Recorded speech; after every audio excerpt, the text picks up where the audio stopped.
और अब तफसील बीजेपी के एमएलए रघुनंदन राव ने पुराने शहर में मेट्रो रेल के शुरू होने में ताखिर के लिए मजलिस और बीआरएस को जिम्मेदार ठहराया है। रघुनंदन राव ने कहा है कि मेट्रो रेल के लिए मरकज की जानिब से फंड जारी करने के बावजूद पुराने शहर में मेट्रो रेल क्यों शुरू नहीं की गई। रघुनंदन ने इल्जाम लगाया कि मजलिस के कायदीन हमेशा हुक्मरान जमातों के साथ होते हैं, अपने जाती फायदा हासिल करते हैं, उन्हें पुराने शहर की तरक्की से कोई लेना देना नहीं है। बराबर बात कर तुम ओल्ड सिटी के बारे में जरूर मैं लड़ूंगा, हमारा इस्लाम के लिए मुस्लिम भाइयों के लिए जरूर लड़ूंगा। क्या लड़ रहा अकबर साहब? क्यों इमलीवन से फलकनामा तक सेंट्रल गवर्नमेंट 85 करोड़ रिलीज करने के बाद ITIR प्रोजेक्ट में फर्स्ट फेज में फर्स्ट लाइन फलकनामा से लेकर शमशाबाद इंटरनेशनल एयरपोर्ट तक रेलवे लाइन क्यों नहीं करा स्टेट गवर्नमेंट? आज तक DPR बनाया क्या है स्टेट गवर्नमेंट? क्यों नहीं पूछ सकते आप गवर्नमेंट को? నేను కేటీఆర్ గారిని అడుగుతున్నా, ఫలక్నామా నుంచి శంషాబాద్ ఇంటర్నేషనల్ ఎయిర్పోర్ట్ దాకా డిసెంబర్ 2015లో పూర్తి చేయాల్సినటువంటి మెట్రో రైలుకు సంబంధించి ఇయాలటి దాకా కనీసం మీరు DPR చేసిండ్రా? జాగ సేకరించిండ్రా? మెట్రో వేయకుండా మరి ఇంకా ఎందుకు ITIR వస్తలేదు? ITIR అంటే ఏంది వచ్చేందుకు నేను మళ్ళీ చెప్తా ఉన్నా. It is not a building. It is development of road, development of railway line for attracting the investments from multinational companies. This is the true spirit of ITIR. అది పక్కకు పెట్టి ITIR ఇస్తలేరు, 1,90,000 కోట్లు ఇవ్వాలి. ఇప్పుడు ఎంఐఎం ఎవరు అధికారంలో ఉంటే వాళ్ళతో పొత్తు పెట్టుకుంటుందన్న. చంద్రబాబు నాయుడు ఉన్నప్పుడు చంద్రబాబు నాయుడికి సహజ మిత్రుడు, రాజశేఖర రెడ్డి గారు బతికున్నప్పుడు రాజశేఖర రెడ్డి గారితో పనులు చేయించుకున్నారు. ఇలా చంద్రశేఖరరావు గారు ఉంటే చంద్రశేఖరరావు గారితో పనులు చేయించుకుంటారు.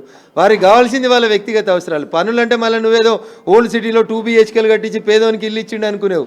ఓల్డ్ సిటీకి 2 BHK రాలే, ఓల్డ్ సిటీకి మెట్రో రాలే, రాయదుర్గంలో అక్కడిక్కడ కట్టినట్టు సైకిల్ ట్రాక్ రాలే, ఓల్డ్ సిటీకి వచ్చిందా?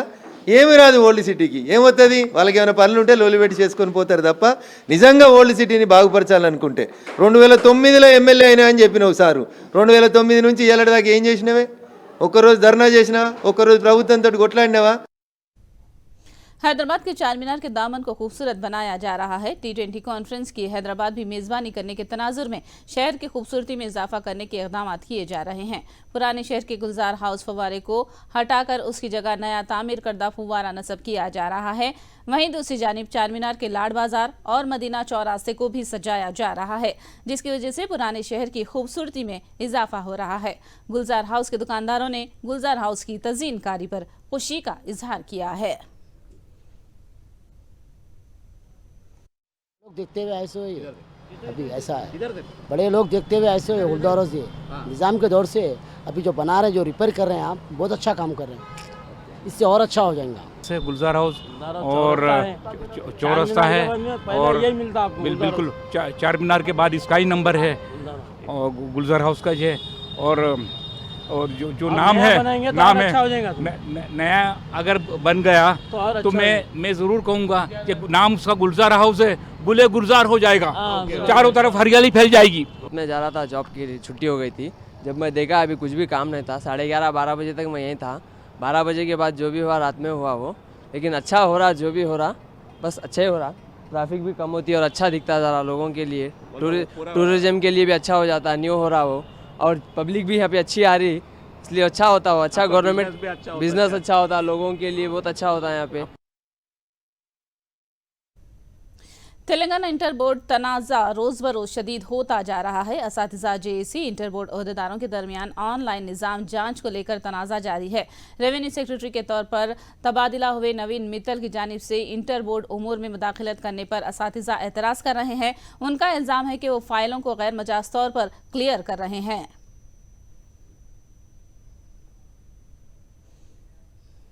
एक शख्स के बेरहमाना कत्ल का वाक़या हैदराबाद के फलकनुमा में पेश आया। नवाब साहब कुंटा में मुस्तफ़ा मस्जिद के करीब रॉडी शटर अयास का नामालूम अफराद ने कत्ल कर दिया है। तेज़धारी हथियार से अयास पर वार करके उसको लहूलुहान कर दिया, जिसके सबब वो मौके पर ही हलाक हो गया। पुलिस ने केस दर्ज करके जांच का आगाज कर दिया है। पुलिस को शुबा है कि इंतकामी कार्रवाई के तहत कत्ल किया गया है।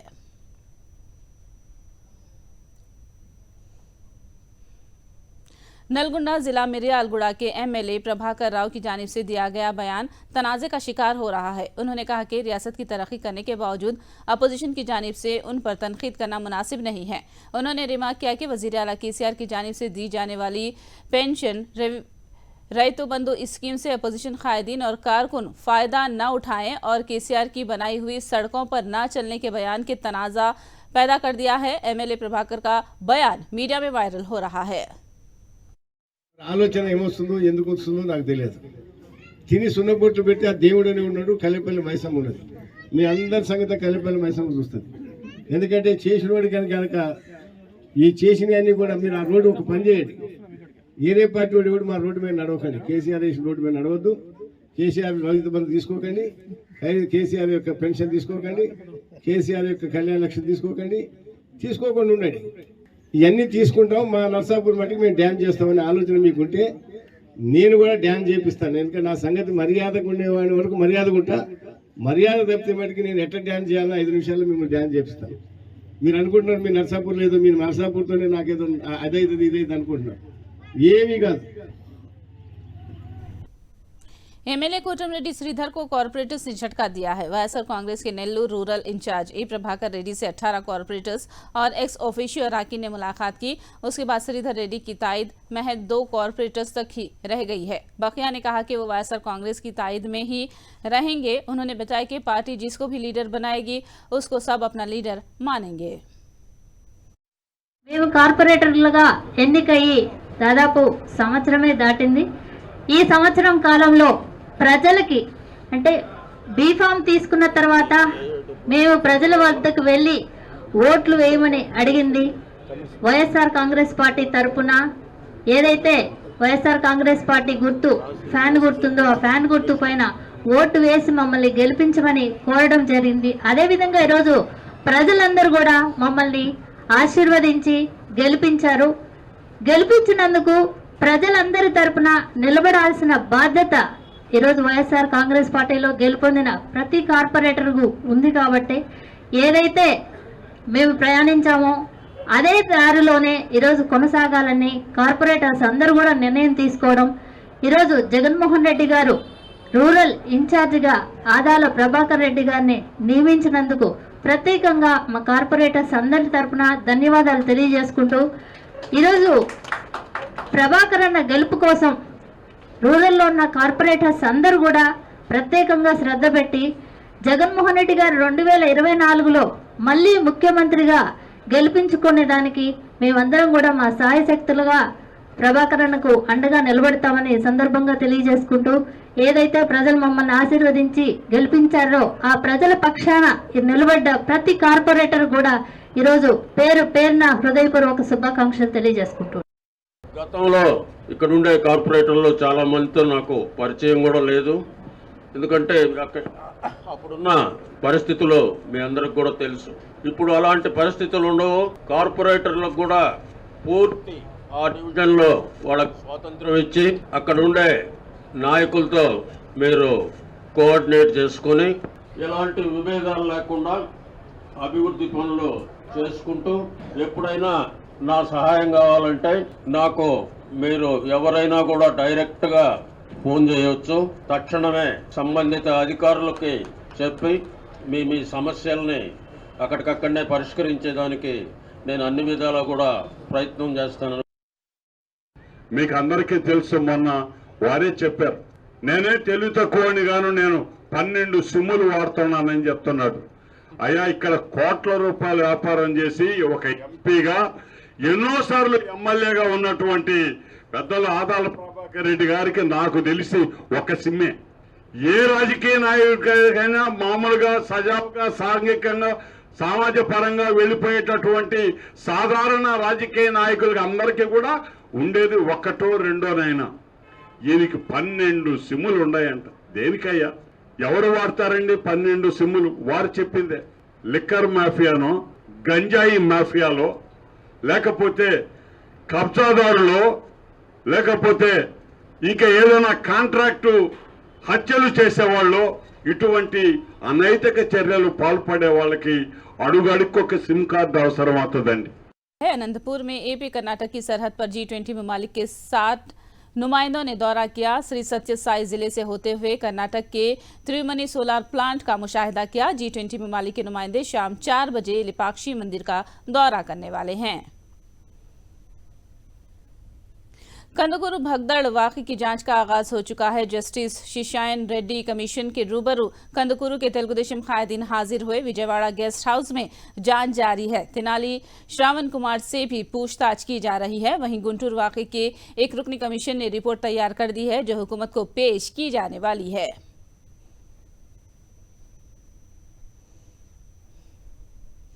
आंध्र प्रदेश को नया सदर मुकाम बनाने के ऐलान के साथ ही शहर एक नई शक्ल लेना शुरू कर दिया है। इख्तिसादी सदर मुकाम बनाए जाने पर विशाखा में RBI अपनी ब्रांच ऑफिस खोलने जा रहा है। रिजर्व बैंक ऑफ इंडिया अपनी इलाकाई ब्रांच विशाखापट्टनम में खोले जाने से मुतालिक गौर कर रहा है। AP की तकसीम के बाद RBI AP से मुतालिक तमाम उमूर भी हैदराबाद के ऑफिस से ही अंजाम दे रहा है। इसी तनाजुर में 500 अफराद पर मुश्तमिल अमला लायक तैयार इमारत के हुसूल पर RBI विशाखा में खिदमत आगाज करने के लिए तैयार है। So that is a good positive sign అండి. జనరల్లీ స్టేట్ క్యాపిటల్లో కానీ లేకపోతే wherever there is an economic activity, major economic activity ఎక్కడ అవుతుందో అక్కడ పెడతం జరుగుతుంది. So that is a very good sign for Visakha. ఈ లోకల్ యాక్టివిటీస్ ఏమవుతుందన్నది RBIకి ఒక అవగాహన ఉంటుంది. స్టేట్కి కూడా RBI లోకల్గా ఉండటం ఈజ్ వెరీ ఇంపార్టెంట్ అండి. ఎందుకంటే స్టేట్లో ఏం జరుగుతుంది, స్టేట్లో మానిటరీ పాలసీస్ ఏం కావాలి, ఎందుకంటే ఈ స్టేట్కి ఒక్కొక్కసారి రిక్వైర్మెంట్స్, క్యాష్ ఫ్లో రిక్వైర్మెంట్స్ కానీ బ్యాంకింగ్ రిక్వైర్మెంట్స్ కానీ డిఫరెంట్గా ఉంటాయండి. సో దీన్ని బట్టి ఆ స్టేట్కి కావాల్సినవి కొంచెం తొందరగా ఇంప్లిమెంట్ చేయడం జరుగుతుందండి. अनंतपुर कॉरपोरेशन के तमाम कॉरपोरेटर्स के साथ मुतालियाती दौरे पर तेलुगुदेशम की तनकीद को अनंतपुर मेयर वसीम अहमद ने मुस्तरद कर दिया है। उन्होंने वाजे किया कि वो तफरी के लिए नहीं बल्कि इंदौर को मुतालियाती दौरे पर जा रहे हैं। वहां की कारकर्दगी का मुताला करते हुए उसे अनंतपुर में रुबामल लाया जाएगा। उन्होंने कहा कि तेलुगुदेशम कायदीन हुकूमत के हर इक़दाम पर तनकीद करने पर तुले हुए हैं, जिसे अवाम कबूल नहीं कर रही है। నా అంతకు నేను చెప్పడం కాదు, ఇది దీనికి గవర్నమెంట్ ప్రొవిజన్ ఇస్తుంది. ఇది స్టడీ టూర్ని గతంలో పోయినారు. మొన్న కూడా మన గుంటూరు నగరంలో కానివ్వండి, కర్నూలు నుంచి కానివ్వండి, వైజాగ్ నుంచి కానివ్వండి, అందరూ కూడా వాళ్ళు కూడా విజ్ఞాన యాత్రకు పోయి వచ్చారు. ఇది విహారయాత్ర కోసం ఎవరు వెళ్ళడం లేదు, విజ్ఞాన యాత్ర కోసం మనం అందరూ పోయి మన అనంతపురం నగరంలో ఇంకా మనం ఏమైనా కానీ డెవలప్ చేయగలుగుతామా అని కార్పొరేటర్స్ అందరినీ కూడా తీసుకెళ్ళడానికి ప్లాన్ చేయడం జరిగింది. ఇలా మేము స్టడీ టూర్ వెళ్ళడం వల్ల ఏం ఉపయోగపడుతుందంటే, మనకి ఇప్పుడు ఇండోర్కి వెళ్ళాలనుకున్నాం మేము.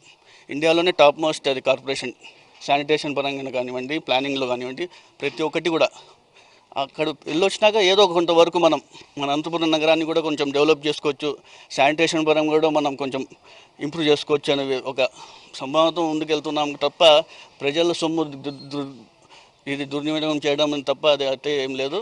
వీళ్ళు ఎన్ని కుట్రలు చేసినా ఏం చేసినా కూడా ఎవరు నమ్మే పరిస్థితి లేరు. हिंदुस्तानी बहरिया ने एक और तारीखी पेशरफ्त की है। हिंदुस्तान की जानिब से तैयार करदा INS जंगी तैयारा कश्ती पर पहली बार उतारा गया है। इंतहाई तेजी से दुश्मनों पर हमला करने की सलाहियत रखने वाले INS विक्रांत जंगी जहाज पर तेज रफ्तार लाइट कम्बाट एयरक्राफ्ट को लैंड किया जा सकता है। पीर के दिन उसका कामयाब तजुर्बा भी किया गया है। अब तक इस काम के लिए बैरूनी बहरी जंगी जहाज का इस्तेमाल किया जाता था। पहली बार मुल्क में देसी साख्ता बहरी जंगी जहाज का इस्तेमाल किया गया है।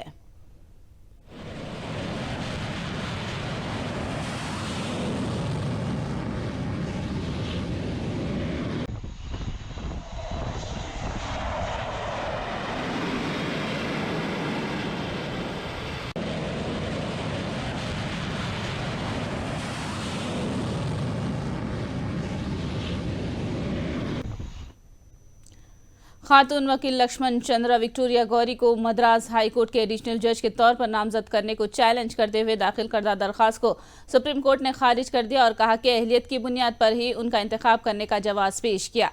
अदालत उज़्मा ने वाज़ेह किया कि हाई कोर्ट के चीफ जस्टिसों से मुशावरत करने के बाद ही कोलेजियम किसी फैसले पर पहुंची है। औरंगाबाद में दुआ फाउंडेशन की जानिब से मुस्तहिक ख़वातीन, बेवाओं और गरीबों में सिलाई मशीनें और दस्तकारी के सामान की तकसीम अमल में आई। दुआ फाउंडेशन ने मजलिस के MP इम्तियाज़ जलील के हाथों सिलाई मशीनें और दूसरे साजो सामान को तकसीम किया।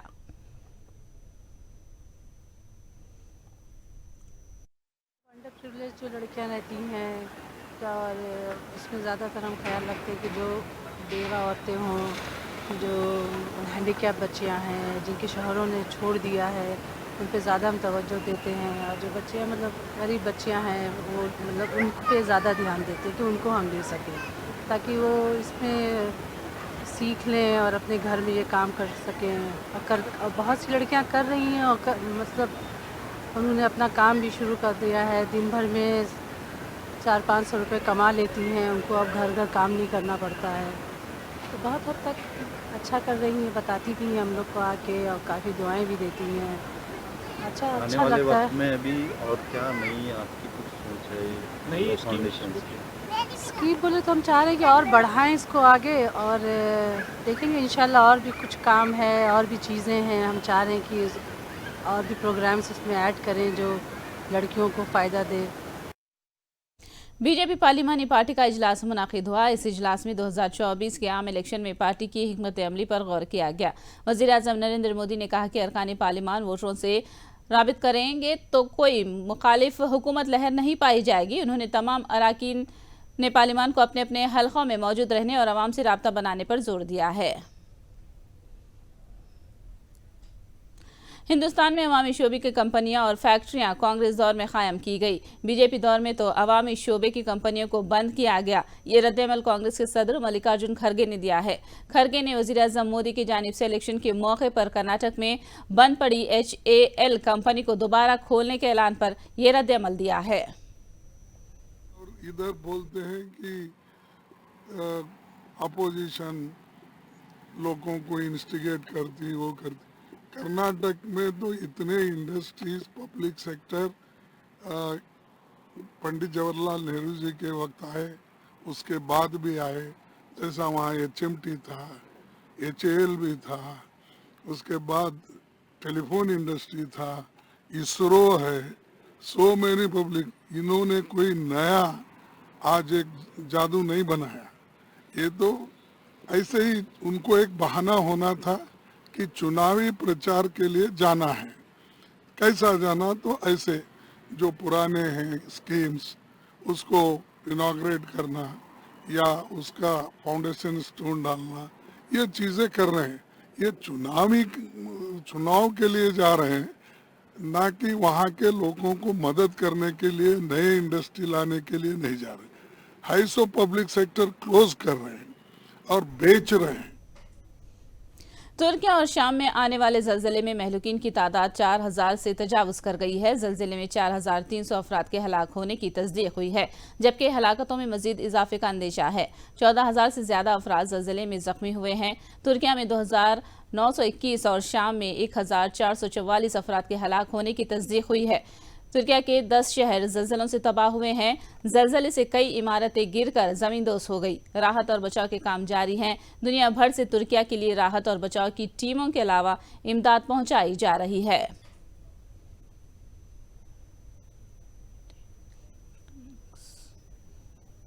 जल्जले का असल वजन तुर्किया ही है। उस्मानिया यूनिवर्सिटी के सुबुकदोश प्रोफेसर रामदास ने ये बात कही। उन्होंने बताया कि टेक्नांग्स पैलेस के टकराने के सबब ही ताज़ा जल्जला रुनुमा हुआ है। उन्होंने ख्याल जाहिर किया कि आने वाले दिनों में जल्जले का असर हिंदुस्तान पर भी कुछ हद तक पड़ सकता है। इसके गोकिने राव movement of the plate tectonics plates కదలిక వల్ల along boundaries of the plates సరిహద్దుల మీద ఎక్కువ భూకంపం వస్తుంది. ఎందుకు వస్తుంది? ఈ కదలిక వల్ల భూమి లోపల స్ట్రక్చర్స్ అన్ని డిస్టర్బ్ అవుతాయి. రాళ్ళు విచ్ఛిన్నం కావడం, శక్తి స్ట్రెస్ ఏర్పడుతుంది. స్ట్రెస్ ఏర్పడడం వల్ల ఆ ఎనర్జీ అనేది బయటకు వస్తుంది. అప్పుడు ఈ యొక్క ప్లేట్స్ అని కలుగుతాయి. ప్లేట్స్ అంటే ఏంటి? ఉపరితలం మొత్తం కూడా విభజించబడింది. Different 7 to 12 plates. ఇక్కడ ఏమైందంటే టర్కీలో ఇంపార్టెన్స్ ఏంటంటే ఇవాళ వచ్చినటువంటి ప్లేట్స్, ఈ టర్కీ అనేటువంటి శ్రీరాన్ కానీ టర్కీ కానీ ఇవాళ 7.8 and 6.7 మ్యాగ్నిట్యూడ్ తోటి రికార్డ్ అయింది. ఈ టర్కీ రెండు ప్రదేశాలు కూడా యురేషియన్ ప్లేట్కి, నార్త్కు యురేషియన్ ప్లేటు, సౌత్కి అరేబియన్ ప్లేటు, ఆఫ్రికన్ ప్లేటు, ఈ రెండింటి మధ్యన ఉన్నాయి. ఈ రెండు ప్లేట్లు కూడా మళ్ళీ ఈస్ట్ పోతే ఏమున్నాయంటే అరేబియన్ ప్లేట్. ఈ అరేబియన్ ప్లేట్ అవుతుంది, యురేషియన్ ప్లేట్ పక్కకు ఉంది. Arabian plate, Eurasian plate, Indian ఈ మూడు కూడా కదలిక ఎక్కడ పాకిస్తాన్ చైనాకి బార్డర్లో ఇక్కడ ఈ యొక్క కదలిక వల్ల ఇక్కడ డిస్టర్బెన్సెస్ వచ్చి చాలా 7.8 వచ్చింది. जलजले से मुतासरा तुर्की और शाम के दिलसोज मनाजिर सबको अश्क बार कर रहे हैं। क़यामत सोगरा का शिकार एक हामिला खातून ने मलबे के नीचे ही औलाद को जन्म देकर दुनिया से चल बसी। मुकामी अफराद ने मलबे के नीचे से इस बच्चे को बचाकर अस्पताल मुंतकिल कर दिया।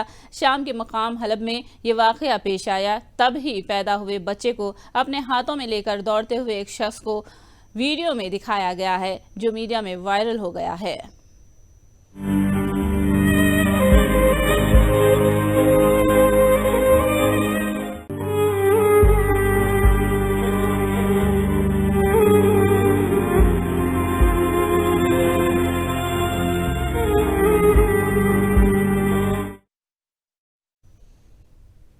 हिंदुस्तान ने ज़लज़ले से तबाह होने वाले तुर्किया और शाम के लिए इमदादी टीमें और इमदादी साजो सामान रवाना किया है। हिंदुस्तान से 47 NDRF की टीमें तुर्किया के लिए रवाना हुई हैं। इसके अलावा इमदादी साजो सामान भी तुर्किया और शाम के लिए रवाना किया जा रहा है। गाजियाबाद से इमदादी टीमें तुर्किया के लिए रवाना हुई हैं। Basically search and rescue operations के लिए हम वहाँ पे जा रहे हैं। जो अर्थक्वेक का वहाँ पे त्रासदी हुआ है, उसमें जो सर्च एंड रेस्क्यू ऑपरेशन होंगे उसको हम वहाँ पे परफॉर्म करेंगे एज पर UN गाइडलाइंस। आपकी टीम कॉम्पोजिशन कितना है सर, उसके बारे में बताएं। टीम की जहाँ तक बात है तो 47 आदमी एक टीम में होते हैं। Apart from that 3 senior officers भी इसके साथ जा रहे हैं। यही कम्पोजिशन है। और बाकी क्या रिलीफ के लिए भेजा जा रहा है? और रिलीफ मटेरियल अलग से जो गवर्नमेंट ऑफ इंडिया प्रोवाइड करेगी वो जाएगा, लेकिन फ़िलहाल अभी तो सिर्फ रेस्क्यू एंड रिस्पांस के लिए ये टीम यहाँ से मूव कर रही है। कितनी टीमें सर यहाँ से मूव करेंगी? अभी पहली टीम यहाँ से अभी अबाउट टू मूव है, हम जाने वाले हैं यहाँ से। एंड इसके बाद मॉर्निंग में दूसरी टीम NDRF की मूव करेगी।